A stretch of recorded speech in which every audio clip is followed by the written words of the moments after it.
I have a feeling him. Don't ever feel. Don't touch me. Muscles, a 2019 psychological drama written and directed by Gerhard Johnson, brother of Matt Johnson from The Other, who provides the broody soundtrack. It's the story of a sort of mild-mannered call centre worker who decides to go to the gym and start working out, just out of boredom, it would seem. And there he meets steroid boogie and ex-EastEnder Craig Fairbrass. Well, welcome. Sorry. Who takes him under his wing and drags him into a world of macho. 3, good. So we've all seen these sort of films knocking about in Asda all the time with the sort of gum-bearing cockneys getting very angry and punching and slashing each other with pizza cutters and stuff like that. But every now and again something comes out that penetrates that culture a little deeper and usually pisses off the usual audience, which is great. So this is definitely one of those films it's much more interested in the sort of inner workings of masculinity. Someone said it's about toxic masculinity, but I don't know. I think that's too simple. I think it's more about the actual characters, and there's a sort of cycle of abuse in there, but it's an arty film that doesn't explain all of that, which is what I loved about it. I might have a solution to your problem. What?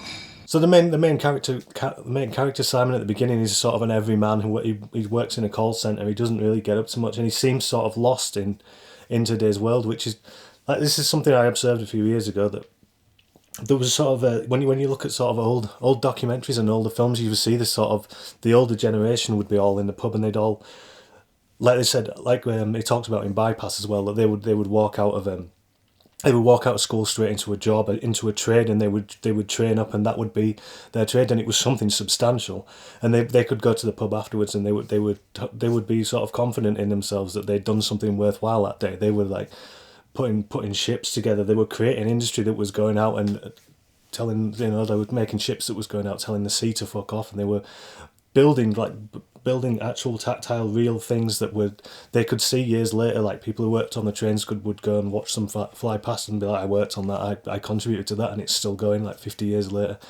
We don't have that nowadays, really. People work in call centres, and what do they have?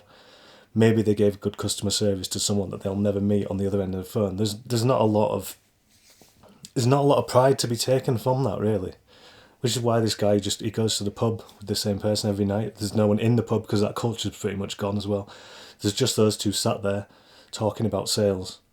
There's very little going on. They're not really happy with it. So this is what I found, that a lot of people my age seem to sort of, there was a sort of ripple effect of people sort of realising that the work that they were doing wasn't pleasing their masculinity. So they all of a sudden people started turning up in wife beaters, buying energy drinks and protein shakes and stuff, and I didn't understand what was going on. Everyone just suddenly needs to be all the time. Because like rather in the old days, if someone said, "Oh, what did you do today?" I pop riveted a hull together. They're like, oh, I did about 12 calls, but then I went to the gym and bench pressed a gorilla. So just seemed to sort of substitute for that.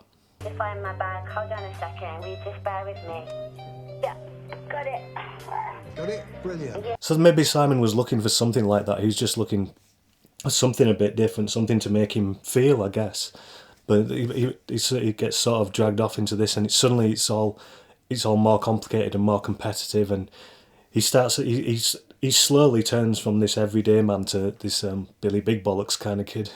The beaten generation.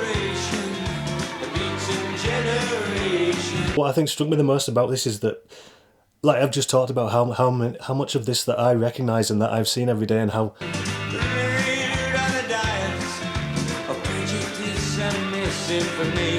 there's a realism to the film. The way it's shot and the way it's acted is all very realistic, but it's unfamiliar on film. That's what I haven't seen characters like this, and it is a kitchen sink film, but it's also sort of the psychological thriller, and those elements of it aren't.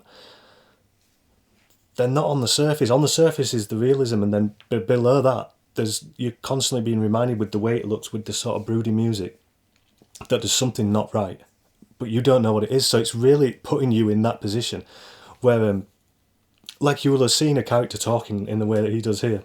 In the fucking headlock, winging the country like a rag doll. Crouch with a left hook. Tell. Please, take over the door. You've probably seen a lot of people saying things like that, and the thing is, when you see that in real life and when you see it in this film, you don't understand that person anymore. it's something that but in real life you wouldn't think about it as much. That's what I like about when social realism does this. There are things that you would notice in real life, but just carry on. But once it's put on the screen in front of you, you're like, yeah, what was that all about? And you start watching, and the film doesn't explain to you what's going on or what's wrong with this character or what he's up to or anything like that. You have to watch and look for signs, and you have to engage with it, and it really puts you in that position of just thinking, who is this guy? What's driving him? What is going on? So I really love that about it. And I'm not going to tell you what's going on. I've got some more work if you want it. So the music by it does a similar thing to Sweet Street, if you remember that one. Where like I said, the surface of it is very normal, but every now and again this music comes in and it suggests something. It's very loud, and it's like the noise in the character's head that's sort of deranged and not quite right. That something twisted is going on that you can't quite figure it. Like a pincer play. You could just take it as it was, like you would in real life. Even if this happened to you in real life, it would just be like, remember when you hung around with that guy for a bit and then they disappeared? What was all that about? I don't know. Do you want another pint? But because it's been presented as a film, and because you're being put in there and having this music and all these clues, and the way that it looks very arty. It looks artier than this sort of film would do. The sort of black and white, and the way that the camera moves around people like a documentary. It's really blending those sort of things. It's the arty stuff that's the intenseness, and the other stuff that's really grounds it and gets you involved in it. So it's another film that when I started doing these sort of things and talking about social realism, I was sort of angry that everything I saw was a very similar plot. It's always some older uncle abusing their niece, something like that. People having affairs, people having babies, people taking drugs. Like the more that I look into it, you see other things like this, and you're like, it is quite expansive. There's a lot that can be done with this social realism thing, but it's just always the money seems to go to the generic ones, and it's up to people like Gerhard Johnson to do something more interesting with it, to dig a bit deeper and show us something that we have seen before in real life, but not on film, and again make us look at it in that different way. You seen Ken? Yeah, mate, he's just got the shitter. Yeah, I really love how it mixes those two things. But the sort of last section maybe goes a bit Bergman at the end, so that might not be for everyone. But then I don't know. I like that because I sort of understood it and it made sense to me. But it's a bit balancing the two and then sort of going too far one way or the other. Going too far one way or too far the other is a bit like having your cake and eating it. I think it did do that a little bit towards the end. But everything else in it was so interesting and so well done. Drink. On average, 8 to 10 pints a day. What's the worst thing you've done under the influence?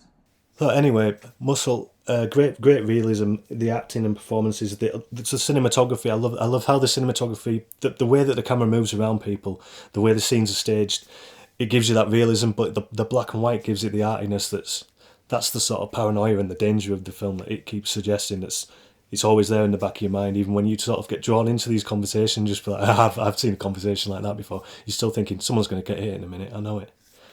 The score's amazing as well, especially that end song, which is like a proper old school the song at the end, which really surprised me because I hadn't put the two together, the Gerhard Johnson Matt Johnson thing, until right at the end. I was thinking I like this music, and then when he starts singing at the end, I was like, oh, of course that's him, the Beaten Generation guy.